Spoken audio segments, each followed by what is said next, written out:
Mutiara Hikmah Official, menyingkap hikmah di balik sunnah.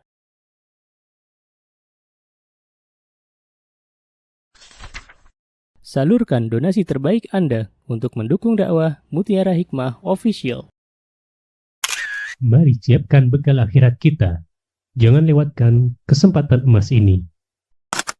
Ayo kita berkontribusi dalam program pembangunan Masjid Mutiara Hikmah yang dibina langsung oleh Ustadz Hanan Yasir MA dan Ustazah Imro'atul Azizah.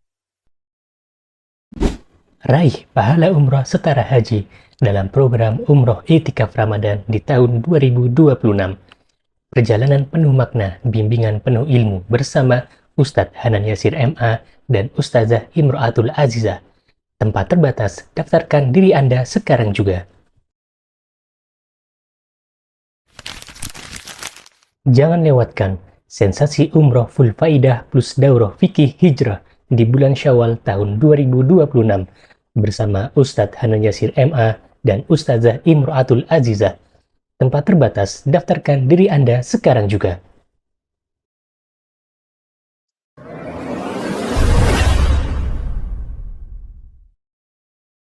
Assalamualaikum warahmatullahi wabarakatuh, Ustazah. Waalaikumsalam warahmatullahi wabarakatuh. Boleh berkenalan Ibu? Oh iya, nama saya Mega, Ustazah. Mbak atau Ibu ya? Ibu. Oh Ibu.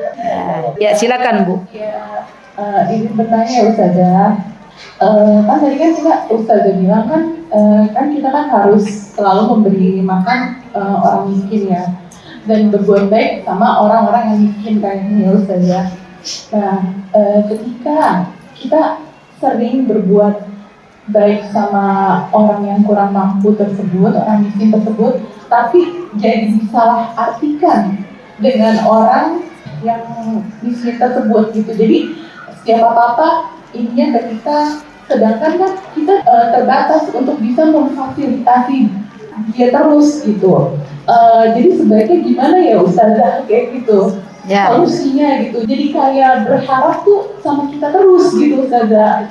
Jangan coba untuk berdoa sama Allah dulu gitu, untuk ikhtiar yang lain dulu gitu. Jadi segala segala masalahnya tuh jadinya kurang ekonomi, misalnya aku nggak punya duit, gini, pinjam uang, misalnya kayak gitu. Jadi semuanya ke kita semua Ustazah gitu. Baik. Jadi seperti apa ya Ustazah untuk menyikapi orang yang seperti ini gitu? Padahal saya sudah misalnya ketika kita sudah baik-baik bilang, oh mohon maaf gitu, saat ini saya belum bisa, mungkin bulan depan doain ya, aku bilang kayak gitu. Terus jadi seperti, sikapnya dia seperti apa ketika sudah tetap Ustazah, tetap curcol? Tetap Ustazah.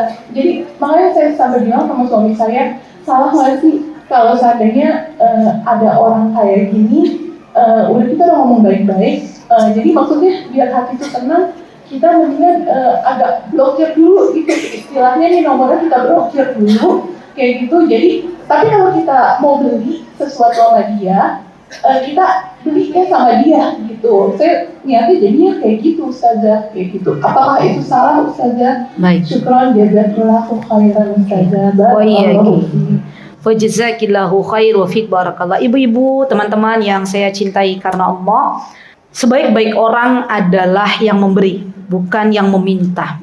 Dan sebaik-baik tangan adalah yang di atas, bukan yang di bawah. Ya, itu kaidah yang sudah kita ketahui bersama. Gitu ya, kesepakatan kita di awal. Baik, kemudian bagaimana Ustazah kalau di realitanya ada orang ya yang dia kurang dari ekonomi, kemudian curcol ke kita sudah pernah memberikan, berarti kan kita sudah pernah memberi gitu ya. Tapi itu dijadikan sebagai sarana bagi dia untuk kedepannya tuh curhat ke kita gitu loh. Kayak mengeluh ke kita gitu ya. Maka boleh bagi kita, kalau kita merasa tidak nyaman, ada orang curhat, kita nggak nyaman, kok kita malah jadi merasa, ih dia kok kayak gitu banget sih gitu, malah jadi suuzon, maka boleh untuk jaga jarak. Boleh, ya boleh. Dan kita itu teman-teman gini loh, kita itu hidup itu bukan berarti kita diatur-atur orang lain. Saya pun begitu, sama ya. Ketika saya melihat ada seorang curhat ke saya, sudah saya kasih solusi A, tapi dia justru ngeles, tahu ngeles nggak? membantah. Ya, dia bilang enggak ustazah kayak gini. Saya kasih solusi B. Kemudian dia membantah lagi, tidak berusaha untuk menerimanya. Maka saya cerita ke Ustaz Danan, kata Ustaz Danan berarti wanita ini walaupun beliau nggak kenal, wanita ini bukan wanita yang baik. Ya, boleh kamu bilang maaf ya, saya nggak bisa menerima curhatanmu lagi. Boleh. Ya, kenapa? Karena nanti kalau kita terus gitu ya, terus-terusan misalnya ya, kita kasih dia jalan, itu akan membuat dia terus-terusan gitu ya. Dan itu boleh jaga jarak, boleh.